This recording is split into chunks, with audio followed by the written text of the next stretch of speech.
Hello and welcome to another Indie Game Spotlight. And today we were absolutely thrilled to be joined by Chris, who is the creator of the Dire Forest, which is a lovely little setting and adventure, especially for old school essentials and compatible with first and second edition. Welcome to Indie Game Spotlight, Chris. Thank you. Thank you for having me. It's lovely to see you.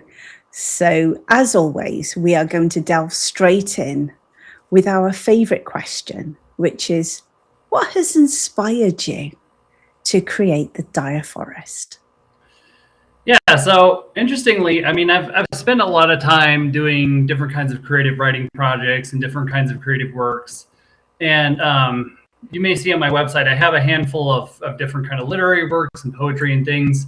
But it's kind of funny because I've always been deeply inspired by tabletop role-playing game settings, things like that. And this is kind of a really good opportunity for me to share those worlds that I've created. I actually developed a lot of the concepts for this module several years ago during a kind of a private campaign that I had built.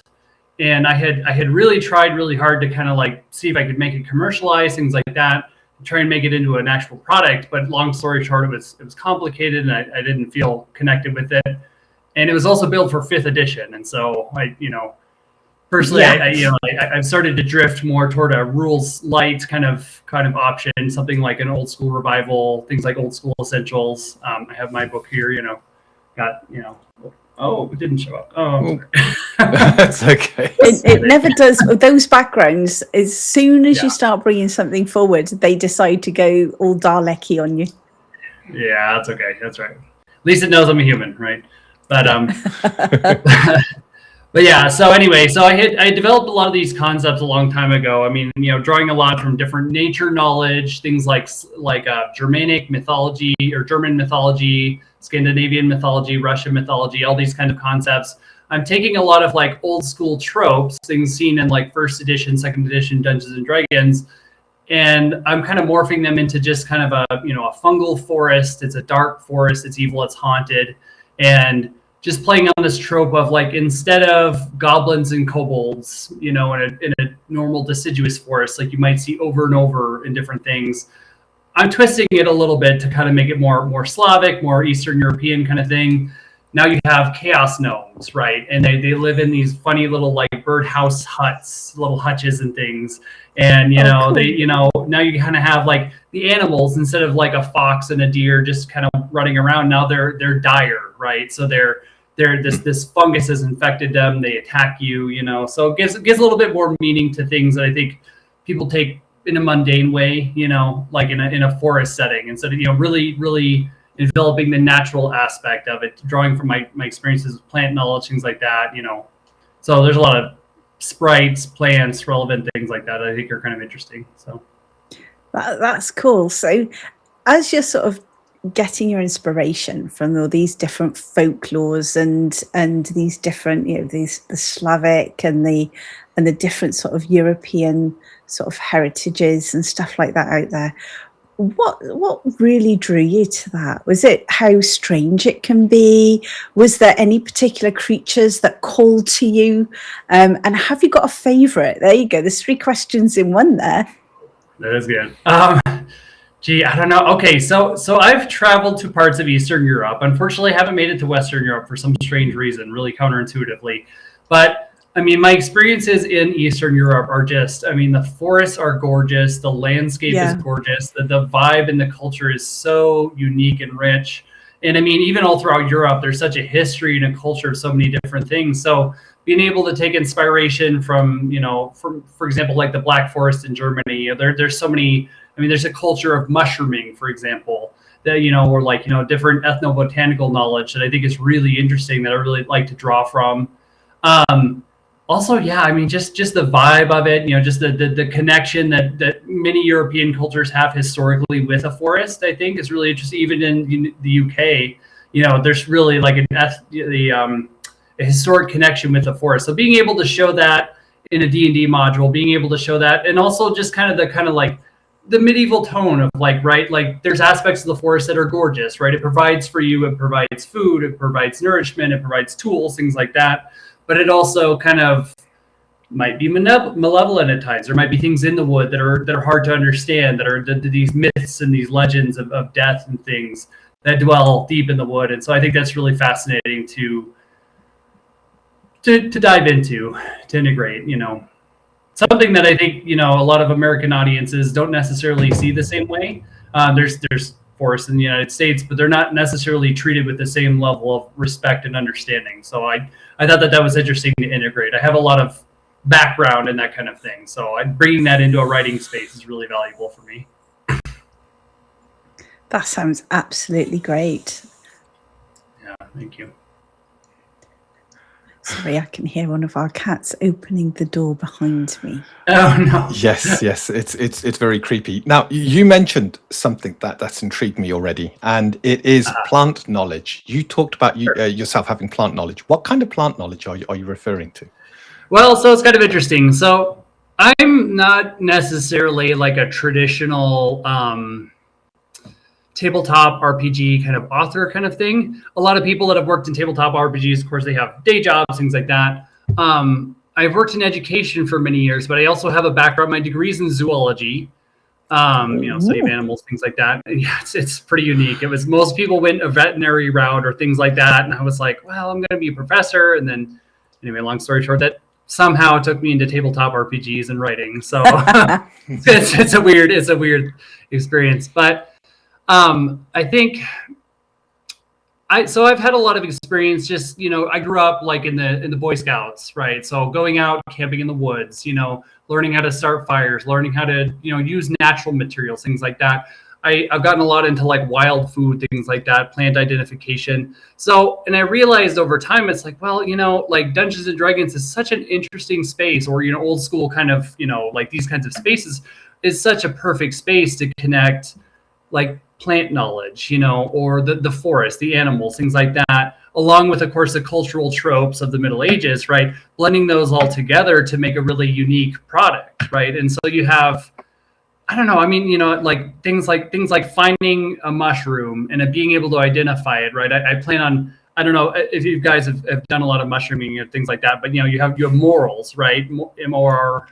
Yeah. Yeah. Like that. And false morals, right? They're very similar looking, but if you can distinguish the two, like you have a food source, right? If you don't distinguish them, you get poisoned, right? And so that was one thing I was actually interestingly going to put in as a plant encounter. You know, if the players can correctly ID the morals, they eat maybe for an evening or something like that. If they don't, they get poisoned, right? And so something interesting like that. So being able to integrate those things, that's something I have a little bit more experience with probably than a lot of people. Have done things on ranches and agriculture. I worked in a greenhouse in college, things like that, working with pollinators. So I think it's interesting, and I love integrating like nature spaces into my work. I really profoundly believe that like nature itself is something that, like, no matter what you do for a line of work, no matter what you enjoy, no matter what your passions are, everybody enjoys a beautiful sunset or the beach or a waterfall or a mountainside. Like nobody hates that, you know? And so finding ways to integrate those kinds of things is, to me, is profound. I think that's incredibly unique. Yeah, I like it. Thank you. Sorry, back to you, Vicky. Why do you say back to me? I thought you could ask something else then. I think we're working towards it, but I'm happy for you to lead the questions, and I'll see if there's anything else that takes my fancy. See, you'll just sweep in, you see. Yeah, to give you an idea, normally I'm the maths guy. I get into the systems, the mechanics, and stuff like that. Sure. But as yours is purely a setting, I'll ask a few questions around integration and anything's changed. But Vicky leads the more sort of what would you say, Vicky? It's the more I don't want to use the word fluffy, but imaginative sounds a lot better. Creative, excuse me, creative, we're just gonna have a domestic fluffy. I get the impression someone's not going to eat, or he might get the wrong morals. Oh, no. I might get the wrong morals, yes. Yeah, right. Just have to look closely at him. Yeah, I do. Just you better check them, I tell you now. I'm just fascinated. Zoology must have meant you have probably come up with some very interesting creatures. And oh my gosh! I mean, yeah, and I think it's so funny too. It's like the first edition, like monster manual, the list of monsters. It lists things like boars, bears, you know, all kinds of things. And I think a lot of people kind of look at those and they're like, what am I going to use a boar for? You know, this is a level 1 pushover monster. But I think that's so funny because it's like, no, there's so many things you could do with giant fish, giant insects that like it makes it rich. You know, I think it's interesting. Yeah. There's so many cool animals in the world that I don't know. You know, going through chemistry and ecology classes and physics, those weren't fun. But, but I know a lot of fun animal facts. I should probably do something with them. So I think that's really cool. And, you know, speaking from when we've seen the wild boars at some of the zoos we've been to and stuff, I wouldn't necessarily want to stumble on one of them or into one of them in a forest on my own. But then, you know, I'm not exactly even a first level adventurer. I would be a peasant. So your setting, what sort of style of play does it support? Yeah, so I'm leaning as much as I can into like an old school principle, right? So, I mean, there's a lot of items that, you know, it's like more modern takes on role playing. Some of them really emphasize like empower the players, right? You can spider climb up this wall at level 2, you know, and that's one way to play, but I'm really, especially going with an old school revival kind of vibe, you know, I'm trying to, you know, go kind of against that, right? So like, you might be able to spider climb at level 2, for example, just, you know, not in this module, but, you know, I want to give players power, but I don't necessarily want to just give them everything. And especially with a dark forest, haunted forest kind of, you know, that kind of vibe, it's like, well, there's this level of mystery, there's this level of curse, there's this level of like antagonistic forces, right? So you might find some gauntlets, like in the wood, for example, in a treasure chest.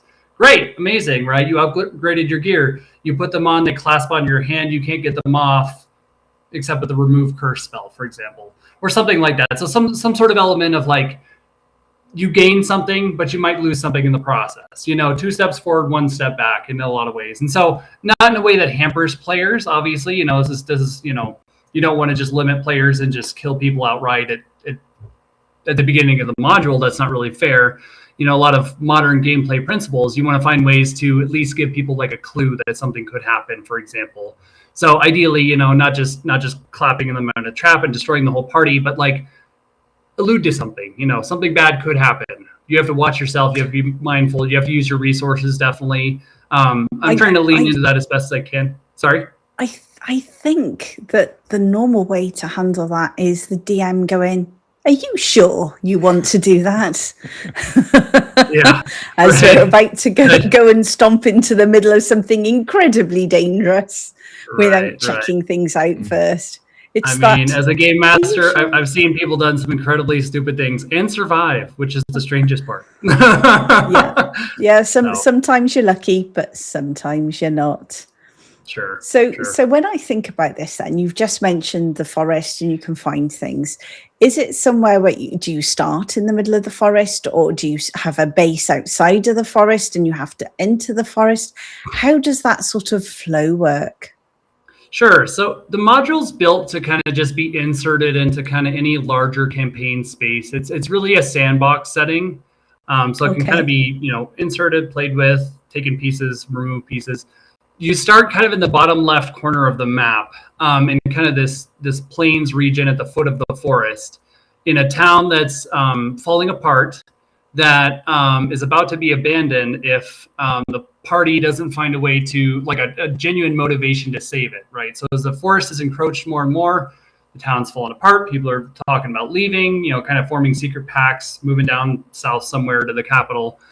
And it's up to the party to decide, like, is there something in this forest we can kind of fight back against? Is there treasure we can bring to the town to revitalize interest in the town, things like that?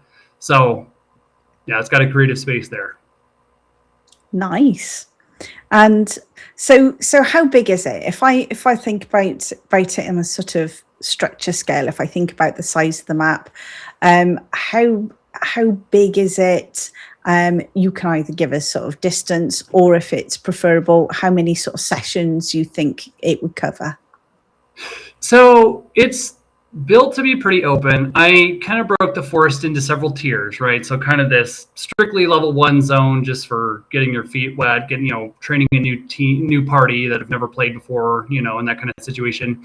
A lower level tier for levels 1 through 3, a mid-level tier for levels about 4 through 7 or so, 4 through 6, somewhere in there, and then a higher level tier, right? So that's, but it's built to be fairly open, the way you build your adventure, the way you integrate it. Again, you can take pieces of it, you can use them, you don't have to use any of it. But it's built to be pretty full. I mean, there's plenty of dungeon content, there's plenty of supplementary things, a fair amount of it's primarily kind of an outdoor module, kind of interacting with the environment and everything. So the dungeons aren't built to be very extensive, they're kind of medium sized, but it should ideally take you to about level 7, from 1 to 7. So it's a fairly full-size module. But again, portions of that are meant to be supplemented with other things and things like that. Okay, that sounds really quite interesting. So how populated is it with, say, let's split this up into people and then other things? Mostly other things. Mostly the forest itself. Mostly other things. I mean, chaos gnomes, kind of these feral wild gnomes that could have lived in the wood at one time, kind of devolved into something worse than a gnome. Spiders in different places. Again, the animals are kind of taken over by this fungus that's driving them to kind of attack things. The wood itself is aggressive, right? So based on the fungus that sort of takes over the ants. See, I know something about ants and funguses that make ants do stuff. Yes, sort of that. Yeah. So the idea was that it's like, I thought to myself, I was like, where would a fungus grow if it grew on an animal, right? And you have the cordyceps fungus that controls the brain of ants in the Amazon to literally just become zombies. I thought about that idea and I was kind of like, well, what if I took that and didn't just exactly rip it off? And so the idea was that there's a fungus that grows on the mammals in the forest specifically. So specifically the foxes, possum, deers, badgers, rabbits, everything like that. But it doesn't kill them. It just makes them aggressive, right? The dire forest. And so anyway, so yes, the mammals are aggressive and kind of savage and wild. That way they have more depth and more meaning in the gameplay. And then there's other things throughout the forest. There's a kind of a rotten kingdom in the middle, kind of predating the whatever gnomish civilization. And then there's things further into the forest that are, or even more long ago, kind of forgotten and eaten by the wood. Excellent. So this wood is encroaching on the town. You have to basically try and find a way to stop the wood encroaching on the town. And by that, we also mean all the creatures that are residing in the woods on the town. There's obviously things that you can find because we've just mentioned a treasure chest.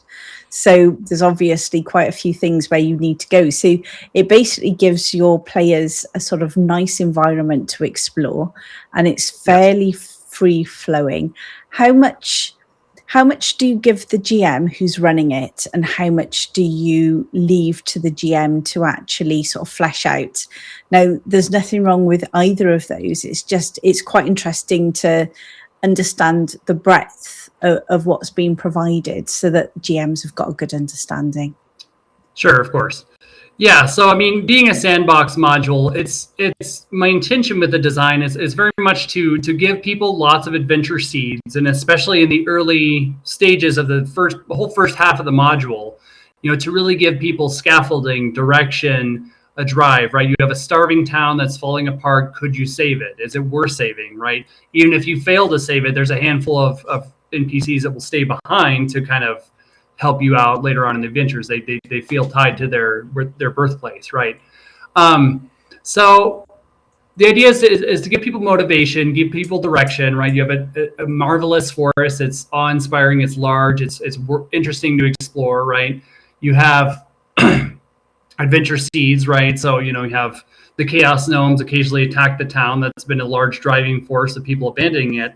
So you have a lot of reason and motivation to point the players in a direction, as well as plenty of places to connect, so a broad storyline. But I really, my experience with dungeon masters over the years is very much, or game masters over the years, very much they want to create their own story. They want to create their own, add in their own voice, their own creativity. So I'm giving you, puzzle piece or just sort of elements, Legos, if you will, to build with. But I kind of expect people to kind of build their own thing, right? So I'm giving you nodes like a hermit lives north of town, for example. He has lots of information that, he can lead you in the right direction. That might connect to, the chaos gnome village nearby, an old stolen circle.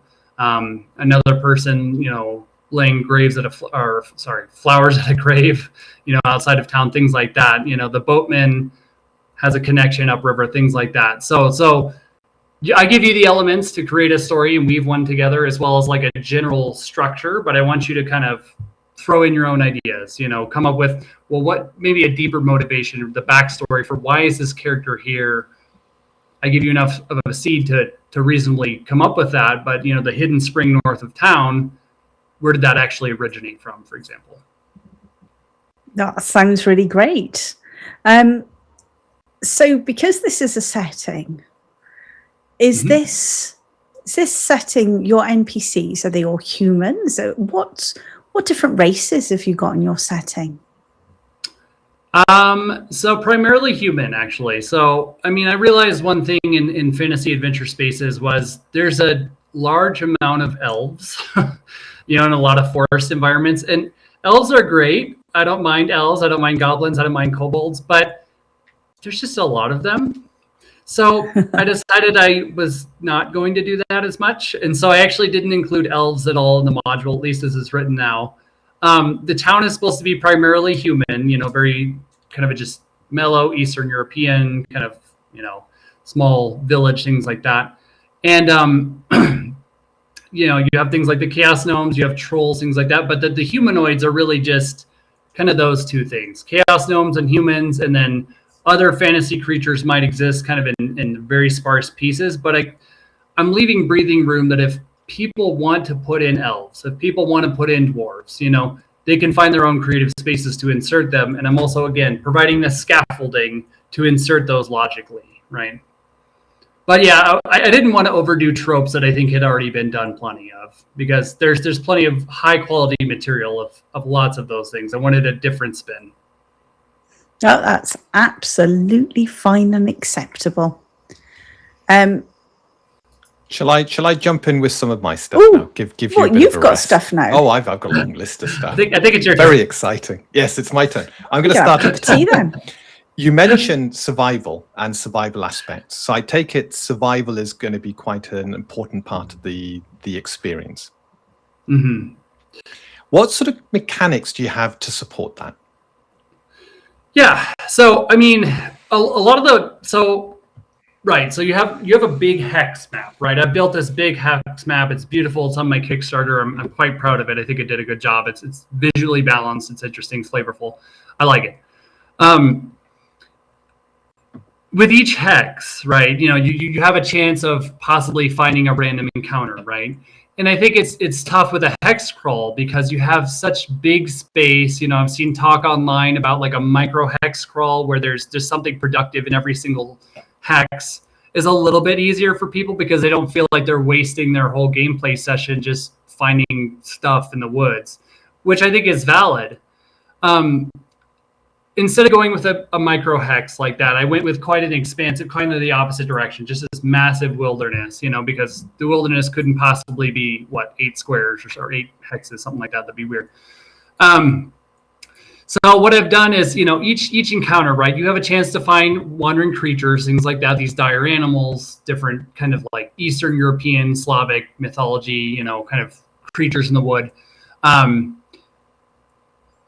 But, I've also, like things like foraging, right? You might find a lot of useful wild plants, anything from garlic of wolf's bane, which are already well established in the fiction, but also things like, a mushroom that is used in scroll ink, right? Or something actually real, like I mentioned the morals earlier, or artist conch, right? Is a mushroom, it's this big fat mushroom grows on trees. You can actually use it to draw things, right? It's very common.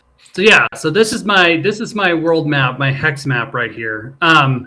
It's I tried to make it as extensive as I could. I didn't want to go, you know, obviously too wild or too big. I mean, there does come a point with a hex crawl where it's just huge, right? And I don't know if you could notice it kind of has a shape of Russia. So it was kind of like, well, Russia's pretty big. I don't think I want to do too much.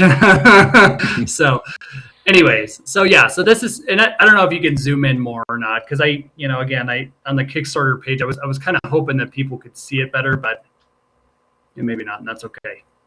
2 seconds, let's see. You're totally fine. Aha. Yay! There you go. All right. We have the technology. We just covered the technology. Yeah, so I mean, you know, right, you can see like it's an idea of the wilderness, right? You know, like you can see a brown line in the bottom corner, right? That's the starting area, right? It's got a road, it's got plains, right? So like no lethal encounters on the plains, just traders and merchants coming back and forth. But as soon as you enter the wood itself, right, the forest itself is malevolent. It's fearful. It's got these strange creatures in it, and like these strange, you know, things like and I don't actually know how to pronounce the name. You might know better than I am, but the Russian legend of the 𝗶𝗱𝗲𝗃 or something like that. Is that right? Rakshasa. 𝗶𝗱𝗃. Is it? Yeah. Yeah. That you know, the tiger creatures. Exactly. Right. You know, so these horrible, you know, creatures, things like that, things that live in the wood that are just not friendly, right? And so as soon as you enter the wood, I don't know if you can see very close right there, but the road runs out pretty quick, and then all of a sudden you're on foot, you know. And if you've discovered other means of travel, or you're willing to pay for means of travel along the river, you know, that's fine. Or if you've discovered a magic item, for example, and it's mentioned in the Kickstarter, you know, you might be able to travel along these kind of like stone dolmen kind of circles here, or you might just have to travel on foot if you haven't discovered that item. So providing people ways to kind of skip that kind of you know, long foot travel, things like that, but also like that foot travel is not necessarily a slog, right? So you might encounter plants, you might encounter mushrooms, you might encounter useful things, you know, useful tools that you can craft into potions. You know, some of the natural things could be food. They could be like the artist conch is like, you know, it might be used in scroll ink, things like that. Pardon me, excuse me. So finding creative ways to showcase that like nature can provide, right? If you find willow, you could carve the willow bark and make sort of an aspirin kind of thing. So interesting nature spaces like that.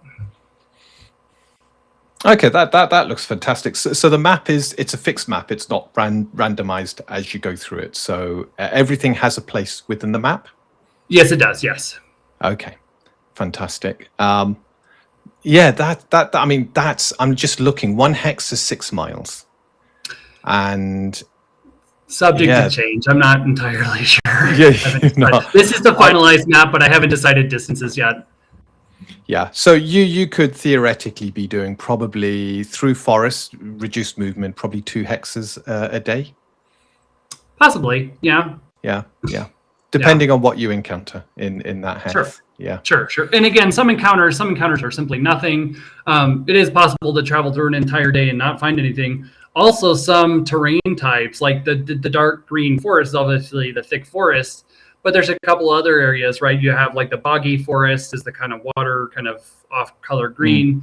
The forest edges is a more sparse forest. The hilly forest is kind of this light green, and then the mountainous region, which has virtually nothing in it, right? So there might be alternative ways to travel, for example, from the glowstone mine at the very end of the road. Again, I don't know if you can really see that on the map. There might be easy ways to travel from there to another location, but you might have a higher risk of, if you do find something, it might be like a 9th level giant or 9 HD giant, you know, so much, you know, you have to kind of decide, are we going to fight 6 dire deer or risk finding a giant, for example? Yeah. From the player's point of view, are they just looking at this forest and kind of going into it blindly trying to explore? Or is there any prior information, I guess, rumors and stuff, or, you know, points of interest that they could head towards? Yeah, so and you might be able to scroll down to another section of the Kickstarter. I have like a kind of different sections of the forest, some zoomed in sections that I think will definitely, it's pretty far down. Yeah, if you scroll down a bit more, yeah. Yeah, past that, and there might be more than one of those. It's kind of toward the bottom. That looks like your background. It might be. Here we go. Yeah, so that's a tutorial area there. Strictly level 1, super just basic, just put something on that side of the map. If you scroll down to the next image, though. I almost need some transition music, don't I? Doom, doom, doom. Yeah. So this is right down here in the bottom left corner. You can scroll down just a tiny bit more. There's a town called 𝗵𝗱-𝗱𝗲𝗃, right? So it's this town on the fringe of civilization, right? The king it's technically part of a kingdom, taxed by the king, ruled by the king, whatever. But it's the last thing before you hit just the open wild, right? So the king doesn't care. The people don't care. Nobody really knows it's out there. You know, there's really nothing past it except this big, horrible haunted wood. So, and ideally, you know, historically, people used to farm this soil, like in the module, in the setting, people used to farm this soil, and it was productive soil. But as the wood encroached more and more, right, there's not really much reason for people to stay. They've spent all the resources trying to fight back this aggressive plant growth and these wild animals that are kind of insane.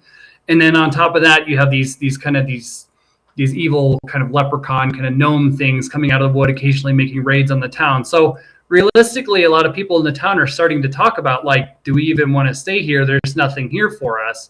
And they're starting to make plans and together to just kind of abandon the town basically overnight.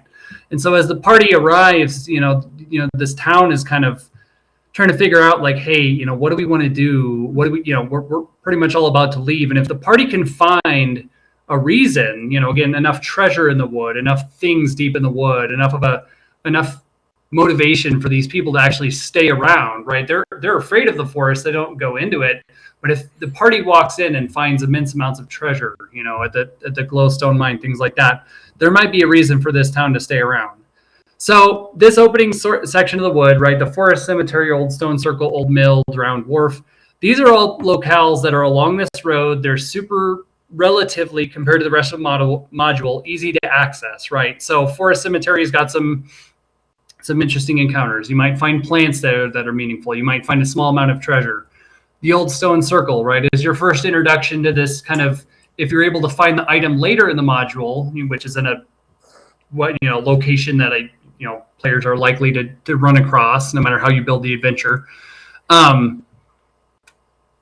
You'll have a transport method, right? So you'll have a way to teleport from the old stone circle further in. And this item that you're using, instead of using overland travel in that case, has a risk of eventually killing off the party and draining your resources, right? You're kind of being pulled through the mycelium network of the forest, the mushroom network of the forest that connects everything under the ground. You're being pulled through that to these other stone circles. So it probably takes a tax on your body eventually. It's probably not the best method, but if you're really in a pinch and really just don't want to walk all the way to civilization, you could probably use it, just a few times, right?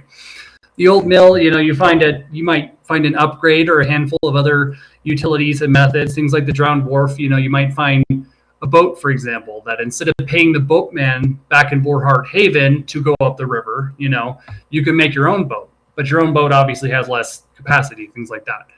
And so anyway, yeah, I tried to build the module with as much, there's a lot of stuff at the front, a lot of things to do, a lot of connections, right? If you walk right along this road, you've got just encounter after encounter, kind of going after that dense hex crawl concept that people are finding attractive. But at the same time, the further you go into the wood, things start to spread out a bit, and you have to get a little more creative with how you approach it if you don't feel like doing overland travel. Yeah. Okay, that looks fascinating. Yeah, there seems to be a lot that you can do there. And I like the fact you talk about finding something deeper in the forest that then has an effect back at base. Sure. And I love those things where you might come across something and you're there going, well, we don't understand this. And then later on in the adventure, hang on, I think we can now use that or access that or do something with that. Sure. So I do like it. There's a lot there, but I'm moving on to something a little bit technical now. You talked about having technical. Here we go. Technical. I knew you'd find something. Oh, I did. You talked about compatibility with first edition, second edition. Is that right? Yes. Yes, and old school essentials. In old school essentials. Is that so? When I think first and second, I'm thinking AD&D, first edition, second edition. That's the kind of the old school essentials kind of replicated those, didn't they? Because I've got the one that did the basic D&D. Yeah. Yes. Yeah, old school essentials is something like 99% first edition, second edition, basically. So yes. Yeah. Okay, so that means if someone's playing first edition, a lot of it will be attribute checks, skill checks for skills using things. Whereas if they're playing the second edition, that's going to be a lot of proficiency based stuff. So have you got herbalism as a proficiency and so forth? Is that right? Yeah. So it's again, it's based off of old school essentials, and so it's like, I guess it's not proficiency based. It's like ability and skill checks, right? So like a dexterity check to move through a dense bush of forest or something, or an intelligence check to identify like a plant of some kind, things like that. So focus on raw ability scores. Okay, so when I'm looking back at AD&D, if first edition is your bread and butter, the edition you really like, this is probably closer to that, in that it's all comes back to your statistics when you want to do things or overcome obstacles or be able to progress things. Yeah. Yes. And of course, always emphasizing, like, if for some reason your ability scores just don't allow you to do something, finding a creative way, a creative tool in the environment to move around that, right? Absolutely. As much player agency and creativity as possible. I can't stand when players are like, oh, I'm just going to tie this rope and just descend this pit. I'm like, no, you're not. You have to find a way to secure that rope. Like, so, but yeah. At the end of the day, the dice only come out once you've done all that role play, once you've decided how you're going to tackle something, to decide whether it works or not, or what the outcome is. And if you're very clever, you can eliminate the need for a dice completely and succeed. So yeah, I like that approach, which is strange because I've come from loving things like 3.5, lots of skills and stuff, and I've actually kind of gone full circle back to, do you know what, there's something about having a simple streamlined system, low set of rules. I still like character depth with skills, but I also do really appreciate that light system that just gives players a lot more freedom. Yeah I do too. I played 3.5 for a while and it was a lot, but I like the simplicity of OSE. Fantastic. On the fungus, so this got me intrigued. The creature is becoming more aggressive with the fungus. Please tell me the fungus gives them more than just aggression. Does it give them special abilities? Oh, absolutely. Of course it does. I mean, so they're, again, some of these details aren't fully fleshed out yet because I'm still at the idea stage. But I mean, in addition to aggression, I mean, yes, it's like, the idea is that it's not necessarily just a natural fungus. It's a natural fungus with this tiny element of like this malevolent, supernatural, almost like witchy, who knows where it comes from, right? There's like a haunted glacier on the far end of the wood. So who really knows where this fungus really comes from, or what its really motivations are, if it has any, things like that, or who created it, things like that. So I haven't fleshed out any of the specifics yet, but it's definitely more than aggression, probably immune to charms, things like that. Again, as I develop the module more, I'll review with the community. I'm plugged in with Reddit a lot to find out what's engaging for people. But yes, definitely not just aggression. Fantastic. Okay. I think anything else I've got will probably come up as we go through the questions now. So yes, because they were the ones I had to ask. Yeah. because this actually leads me into, so when we had a look at your map, we had the different sort of areas. So we had the sort of thinner forest, the denser forest. But if I was to say, how many biomes have you got in total within your sort of setting? Because by the looks of it, you had white, so it looks like you had some sort of high altitude biomes, sort of mountainous. You've got the deep forest, you've got the forest edge, you've got swamp. What have I covered them? What other biomes have you got in there? Yeah, so I've got about, I think it's 8 total biomes, and the ones I focus most on are the deep forest. So that's the dark green, and you can go back to the map if you want, just to kind of give a visual. It's the dark green is the deep forest. The light green with the kind of white pine tree on it is the sparse forest, so forest edges, right? So a little bit less aggressive. Deep forest is more your traditional, like what you expect from the module. But waterlogged forest or kind of boggy forest, kind of a wetland kind of thing. Are you struggling to find the map? You want to scroll up? There we go. I've got it. I've got it. Gotcha. Oh, And now you haven't. it's not my fault. I like the Chaos Goblins. They just look so cool. They do. They are cool. They are cool. The artist did such a good job with that. Yeah. Okay. So so these deep green, right, is labeled on the software as deep forest, right? So the dark green is the deep forest, right? Traditional, what you expect to find from the module. In the bottom left corner or kind of around the edges, you have like a sparse forest, right? So it's similar things, just lighter difficulty, less challenging, probably a little bit less dense. Take out a couple varieties of monsters. A bogland forest and a highland forest, right? So the kind of the water droplet and the hills.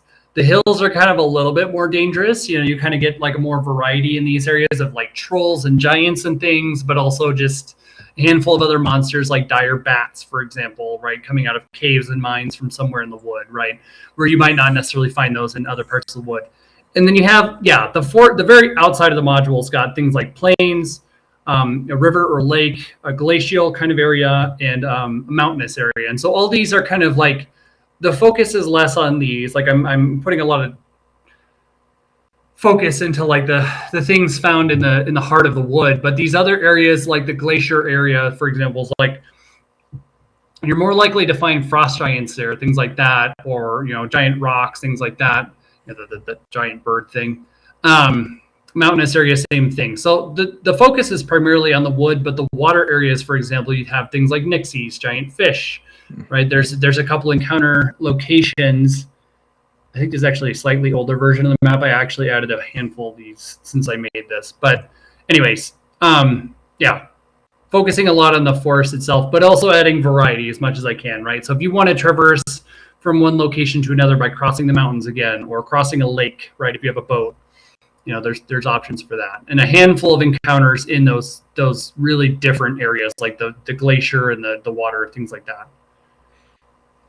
That sounds absolutely great. So would you say that where you've got all of these different biomes, is it because it's a hex crawl, is it very much still you sort of move gently from one into the other, and you've got some guidance for the GM about how to run that?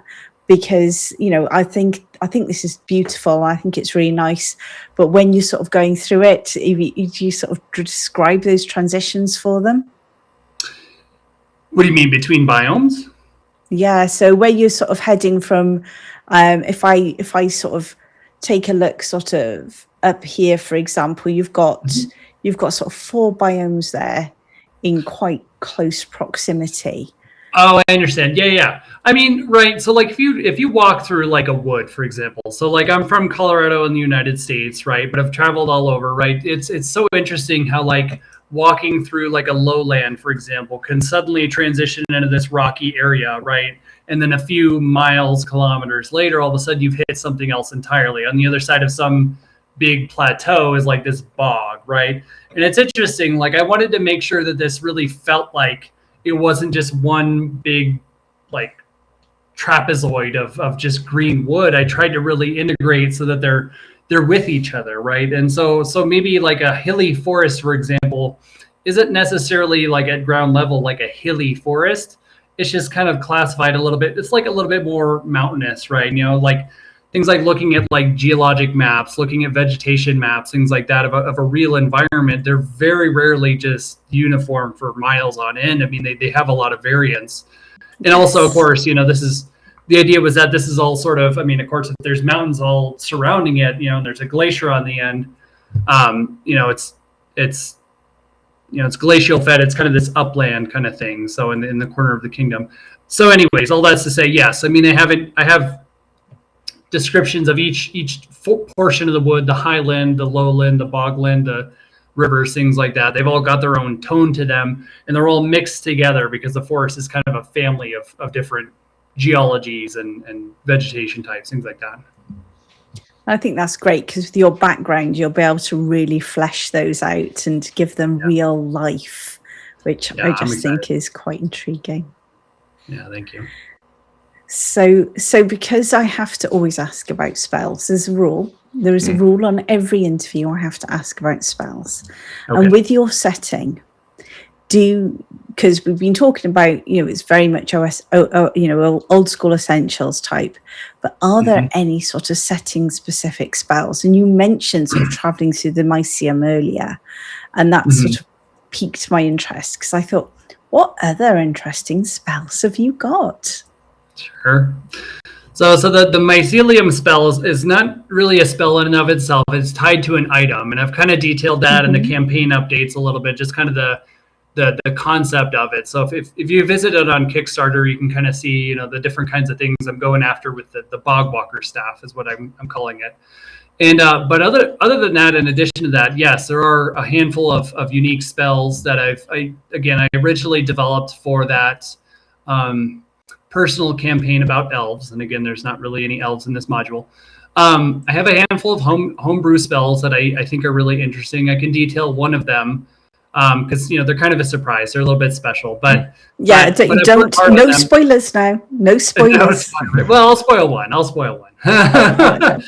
But so it's a spell called Heartbeats, right? And so the idea is that instead of just a normal detect life spell, you just see like a little glowy figure on the other side of a wall, and it's kind of simplistic, right? It's a detect life spell, but with a little bit of more of a nature bent to it. So it's called Heartbeats, right? So you cast Heartbeats as a spellcaster. I haven't decided Arcane Divine. I haven't adapted it to the system yet. But you cast Heartbeats, and you can hear the heartbeat of every living creature with a physical heart, which can comprise earthworms, insects, mammals, fish, deer, whatever things. But the problem is, in an OSR setting, that especially in a very, very, very fertile forest, right? If earthworms have hearts and insects have hearts and squirrels have hearts and everything else, that might be a very loud sound from time to time. And in a dungeon environment, it might work very well to be able to hear the heartbeat of a carcass crawler in the other room. But in a forest outside, that might kind of explode your eardrums if you're hearing 1,000 different earthworms all at the same time. So you have to be a little bit mindful of how you use this spell. Otherwise, it might have a bit of an effect. Dire consequences there. And you'd have to hear the heartbeats of all your companions as well. Yeah. So, and of course, no one dead in that case, obviously, unless there's some rule, right? But I take it plants wouldn't appear either with that. No, actually, they wouldn't know. So plenty of creatures wouldn't apply. Yeah, absolutely. If you've got shambling mounds or anything like that, then right. Or elementals, actually, thinking about it. So earth elementals, something like that. Yeah. But it has its use cases, right? I mean, if you're really trying to hear underneath an avalanche where somebody is, right? Or just things like that, survival situations, if you want to see if someone's deceased or not, heartbeats, right? There's use cases for it. I mean, it's a unique spell, but it's cool. I like it. Yeah, thank you. Now, because this sort of covers more sort of levels, was it 1 to 5, maybe up to 7? Yeah. You're not going to actually have players getting some of the sort of more sort of higher level sort of spells and stuff like that.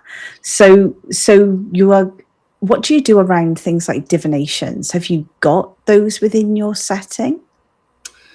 I do, actually. So there's 2 NPC characters that kind of act as kind of like sages or seers, or kind of like mythical connections to the otherworldly things within the module. One is right at the beginning, right near the town. And he's just kind of your intro one. You can remove curses, do divination, simple divinations, divine the weather, things like that. Might have access to a map or things like that. Excuse me. And there's another NPC that's in the higher level tier, and this by kind of the last third of the module. I really expect the DM to be supplementing their own material, have kind of their own flow going. So I'm giving you nodes and elements of things to kind of build the rest of the adventure off of. So there is an NPC further in the wood that is much higher level, like HD 18 or 20, that is able, has a crystal ball, might have some sort of walking house kind of thing, that you might have heard of before. So, but again, maybe not in the way you expect. It's got a creative twist. So this character is going to have access to higher level things. But again, her counterpart, which she might not even really be connected to in the lower wood, still has really strong access to divinations, all kinds of fun stuff like that. So excellent. I like that. Oh, Adine, Yes. armor, weapons, and gears and stuff Yeah, like that sounds more like your stuff. It does. It does. So, obviously, you're using the OSE stuff, but have you put in any specific gear, equipment, armor, weapons, magic items that are unique to your setting? Yes, I have. Definitely, I have. There's going to be, I don't remember what I put on the Kickstarter off the top of my head. I want to say it's like 8 magic items in the base edition and a few more on top of the 8, like 12 or something. I don't remember, in the deluxe edition. So, and again, I can, whatever I put on Kickstarter, I'll stick to. But yeah, so a handful of unique armors. Again, I talked about the Bogwalker staff. I talked about a pair of gauntlets, that, they latch onto your hand. But interestingly, they've kind of got like a use case to them of kind of, destroying materials, things like that. So anyway, and again, some of that's detailed in my updates on my Kickstarters. So if that's interesting, yes, I mean, definitely check it out. But yeah, a handful of magic items. I don't want to put too many so that I don't, end up just ruining one of them, or I want quality items that have, and again, don't even have to be used within the module. If you want this kind of setting, but you're putting it in your homebrew campaign, just take that magic item, pluck it out, and put it in your game. It's fine. It should be versatile like that. And so, but yes, I have a handful of magic items that are, again, some might just be strict benefits. Some might have a twist. You never know. Fantastic. I do like unique items like that, because often a player, especially a player who's been playing a long time, it's something new for them to experience. Yes. And I take it on top of that, people, players will be able to find standard magic items and treasures and so forth. Oh yes. Oh yeah. Do you kind of rely on? I take it some treasure will be set, but then do you allow the DM to kind of randomize any other treasure that may or may not be found? Yes, I mean, I'm placing my unique items that I've worked hard on in specific spots in the module with, of course, breathing room if you want to move it, or whatever, it doesn't matter. But yes, there's several spots where I'm saying, hey, it's just a treasure hoard. If you have your own item, plug it in, put it in, or if you want something, just roll something from the book. It's fine. I don't want to just only focus on my stuff. I want to supplement.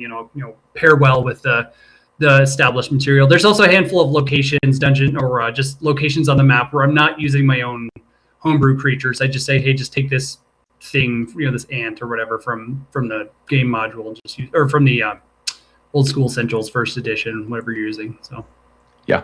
Oh, fantastic. So it sounds like it's a good blending. You've taken what's come before and you've added some really exciting, unique stuff. But it's not like whoever's running the game is going to be overwhelmed with having to learn all unique creatures, because they'll have their creatures they're used to, and then they understand how your creatures work, and then integrate them within the adventure. Fantastic.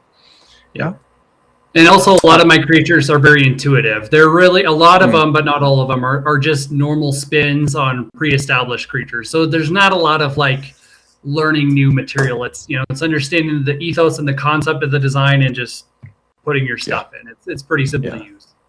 Yeah, and I take it if they get an ability or power from the fungus, that would potentially be a table you might roll for a creature. Come across a bear. What is the fungus given the bear? Make a roll, and then it gets a bonus or something. Yeah. Sure. Yes. Yeah. Simple stuff. Yeah. Fantastic. That is.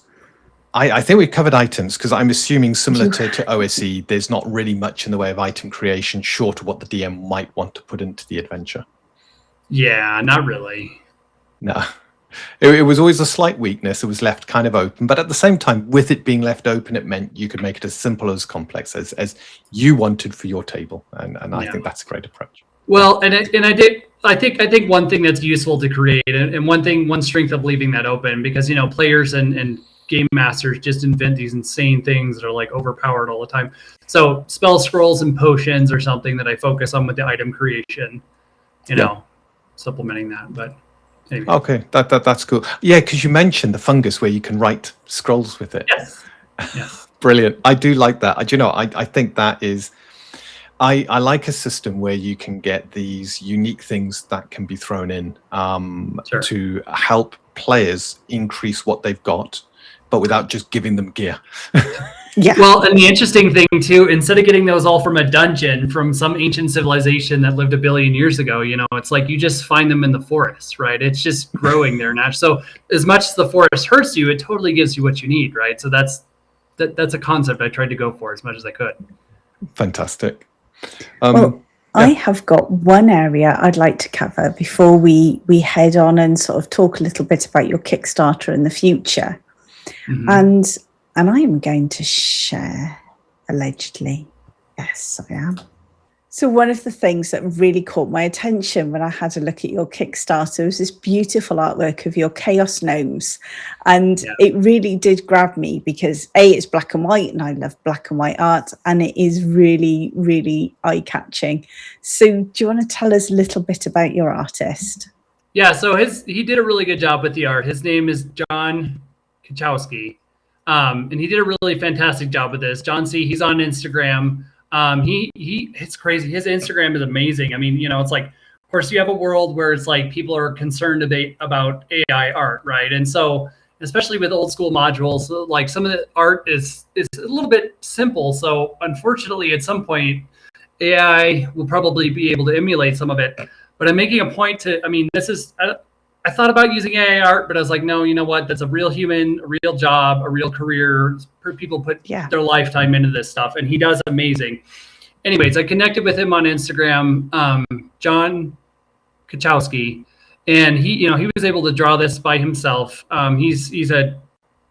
Has on his Instagram like years worth of art that he's posted, different kinds of cartooning. He's done character portraits, all kinds of stuff.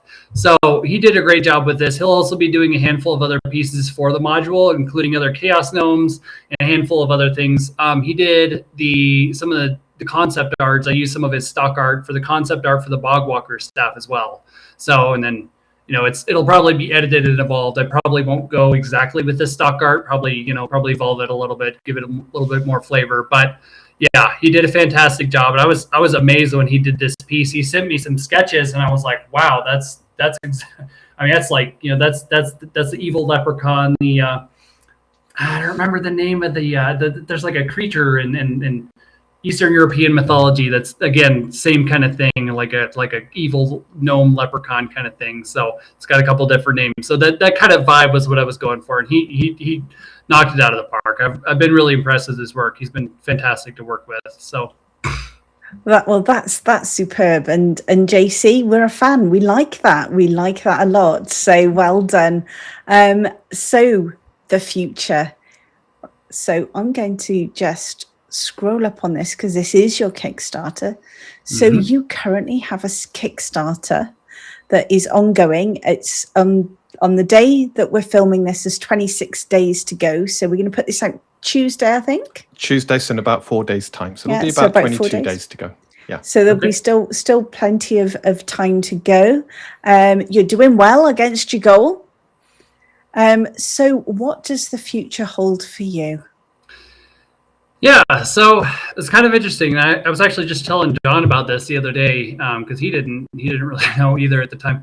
So I love tabletop role-playing games, things like OSR. I've actually written material for 5e and a handful of other games.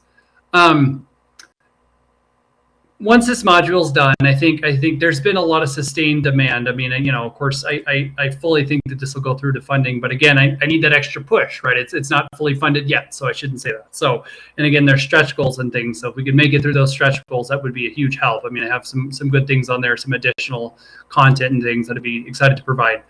So once as long as this funds and everything, and it is able to go through, I think there's probably enough sustained demand to consider a print version of the module. I've already had a lot of people ask about that, and I'd be very interested to look into that and to have the possibility of providing that. The document I'm working in is specifically been formatted with pagination in mind, being able to kind of open to one page and say, page 1, page 2, flip the page reveal, things like that. So I'm building it for print format. I can't promise anything, but I think that's something I'll probably look into. and extending past that, I think, there's a lot of other creative works I want to be able to provide to the world. Again, I have background in all kinds of handful of things. And if you look on my website, I've written quite a few literary works and poems and things, kind of shorter works. So I think truly long term, like in addition to continuing my career and other my day job, I guess, if you will, and other things, looking to get to writing comics, prose novels, things like that. But also, again, going back and finding ways to connect with my TTRPG audience. I think I could probably do another module like this at some point, because I think this has landed well, and I've been really happy with it. I've actually been amazed. It's my first Kickstarter, and I've been amazed at the feedback I've gotten from people. Some people have told me they're really into it. I'm like, why didn't I do this 5 years ago? Like, so yeah, I think I'll definitely do probably one or two more TTRPG modules at least. So I think they're fun to write. Yeah. And of course, this module, just to restate, it's digital only, so you get all the assets you need to run, by the looks of it, a VTT as well. So you get, yes. Okay. So the basic edition doesn't contain the virtual tabletop assets, but it contains almost all the content. The digital edition contains the virtual tabletop assets, but also a handful of other monsters to add again to that variety, flesh out those kind of aquatic spaces and mountain spaces, things like that. Additional plants, additional spells, magic items, a few other things. So it's worth. They're both worth it. So. They're both good. Go for the one that you think best suits you, what you need. Absolutely, absolutely. And I noticed it's delivery. You're planning to deliver this next year, April. Yes, next year, next April. Yeah, fantastic. So it sounds like you got a lot of work, but it also sounds like you've done a lot of work in this. You've already done a ton.